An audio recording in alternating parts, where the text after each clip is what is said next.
Bandung, baik di Sukabumi, di 19 rumah sakit yang ada di Jawa Barat. Untuk ibu berapa ya? Untuk ibu berapa? Tempat saya.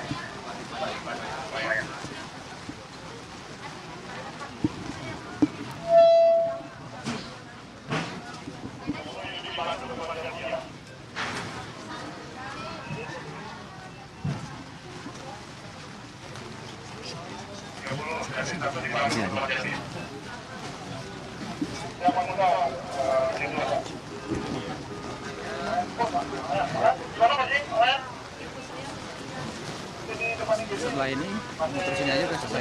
Selesai di sini. Ya di sini sudah kita mulai. Ibu berarti bisa ke lokasi. Menko Polhukam berbincang dengan salah satu korban. Kami belum bisa mendengarkan dengan jelas apa saja keluhan yang disampaikan oleh warga atau pasien akibat gempa ini kepada Menko Polhukam. Tapi yang pasti tadi juga disoroti soal penanganannya seperti apa, kecukupan dari tenaga medis dan juga obat-obatan yang dirasakan perlu untuk menangani pasien yang masih dirawat di RSUD Sayang. RSUD Sayang ini menjadi RSUD rujukan pertama pada korban gempa. Meski begitu juga masih ada pasien-pasien lain yang dirawat, tapi jumlahnya masih jauh lebih sedikit dibandingkan dengan pasien akibat gempa ini sendiri. Ada 86 pasien yang saat ini juga masih dirawat, 69 diantaranya merupakan anak-anak. Mengapa anak-anak dan juga lansia yang banyak menjadi korban? Karena memang mobilitas mereka sangat terbatas ketika gempa terjadi, sehingga dari kesaksian-kesaksian warga saat itu juga banyak yang sedang ada di luar rumah untuk mereka yang masih dianggap muda seperti itu. Sementara warga lansia dan juga anak-anak cenderung sudah berada di rumah karena sudah siang hari, sudah waktunya pulang sekolah, dan juga sebagian lainnya adalah lansia. Upaya-upaya pencarian korban yang diduga masih tertimbun longsor juga terus dilakukan. Menko Muhadjir Effendi juga sempat menyatakan bahwa sebetulnya proses pencarian bisa dilakukan dengan alat berat, namun karena kondisi tanah yang labil itu yang masih menyulitkan warga atau petugas tim SAR untuk melakukan proses pencarian. Ini ada bantuan yang kami lihat diberikan kepada warga, makanan berupa mie instan.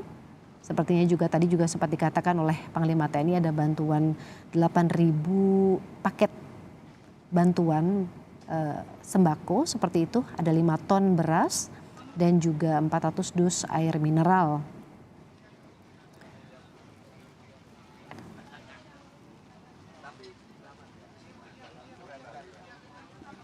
Gempa yang terjadi di Cianjur, Jawa Barat ini disebabkan oleh sesar mandiri. Sesar ini memanjang dari Teluk, Pelabuhan Ratu, Kabupaten Sukabumi hingga Padalarang di Bandung, Jawa Barat. Dan wilayah Cugenang, saudara, ada di dalam jalur patahan ini. Itu mengapa kawasan Cugenang ini menjadi kawasan yang paling banyak jatuh korban jiwa seperti itu. Kalau dari laporan rekan-rekan kami yang ada di lapangan, saat ini masih ada 30 warga yang diduga tertimbun. Proses pencarian ini juga masih dilakukan sampai saat ini.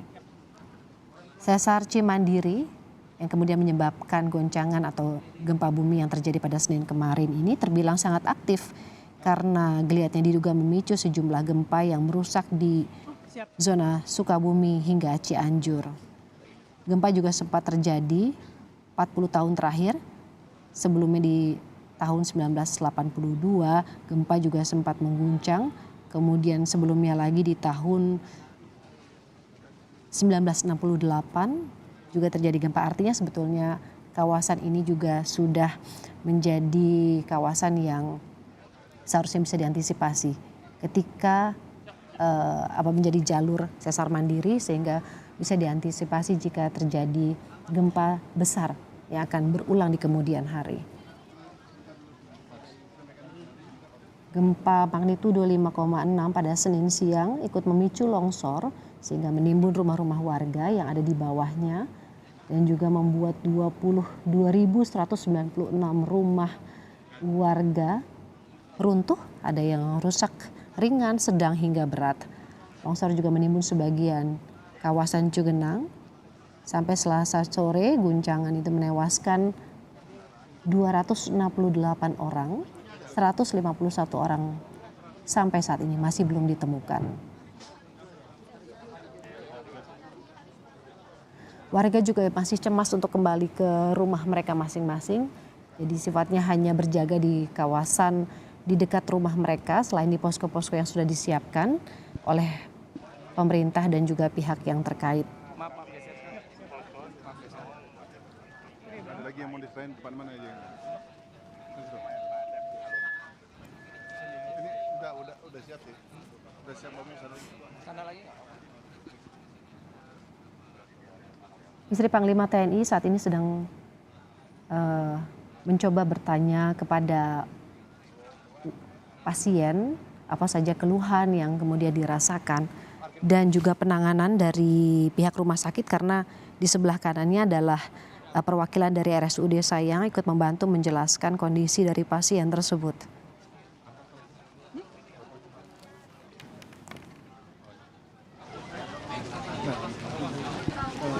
Vida.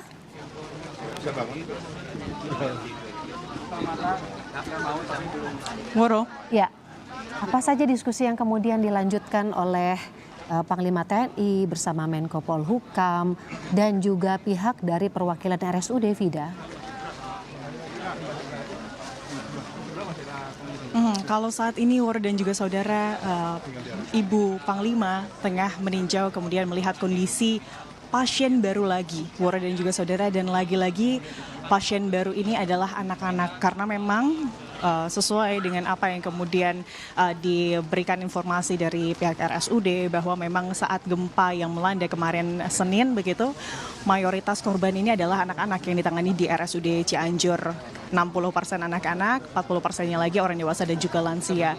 Karena memang tadi juga dibahas oleh pihak pemerintah kabupaten setempat bahwa memang gempa ini terjadi di siang hari, tepatnya sekitar pukul 12 hingga pukul 1 siang hari pada hari Senin kemarin, di mana itu adalah jam-jam kemudian masih banyak anak-anak yang baru pulang sekolah, kemudian ibu-ibu rumah tangga juga yang masih berada di rumah.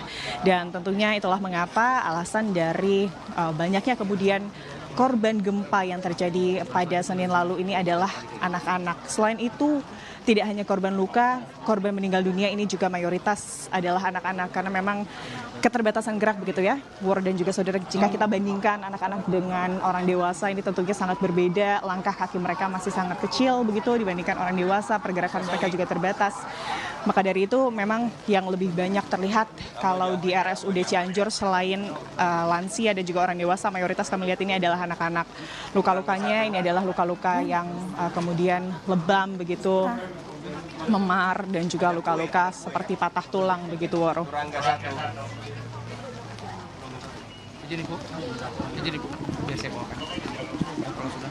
Dan ini adalah pasien yang baru sekali, Woro dan juga saudara. Ini sedang dipersiapkan kemudian makanan berupa bubur yang sudah sepertinya Ibu Panglima ini akan kemudian menyuapi anak tersebut karena memang tidak mau makan informasinya. Anak ini masih trauma, terlihat masih sesak karena kemudian mendapat bantuan oksigen. Diajak mengobrol begitu oleh Ibu Panglima untuk kemudian agar lebih rileks, agar lebih tenang, agar kemudian semoga saja ini bisa mengurangi rasa sedihnya begitu. Baik, Vida, nanti kita akan mendengarkan kembali laporan dari Anda, apa juga kemudian hasil diskusi lanjutan kalau memang ada, selain dari upaya pencarian dan juga pemberian bantuan lebih lanjut di Breaking News Kompas TV. Kami segera kembali.